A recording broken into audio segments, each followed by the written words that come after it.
So the mover was created specifically for the GreenStalk Vertical Planter, and it was manufactured and designed right here in East Tennessee. The mover interlocks with our vertical planters. It works with a 3-tier, a 4-tier, or a 5-tier. You can use it on patios, decks, inside, outdoors. You can roll it around or rotate it as needed. And then it also has the ability to collect or drain excess water as needed.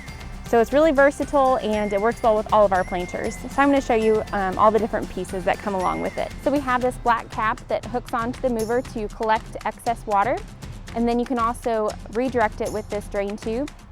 3 non-locking wheels and 3 locking wheels. Okay, and to assemble it, you just want to flip it over and you'll start with the wheels and you just pop those in the center. And like I said, you want to do it every other wheel you want it to be non-locking. And then I'm going to assemble the locking wheels.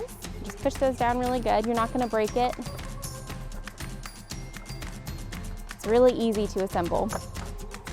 And you can use it just as it is, just like this. You can see it starts to rotate real easy. Or you can add the drain tube if you'd like to redirect excess water like off your deck or off your patio or into a separate bowl, anything like that. Or you can cap it off with this black cap. If you'd like more information on the GreenStalk Mover or GreenStalk Vertical Gardens, you can find it at GreenStalkGarden.com.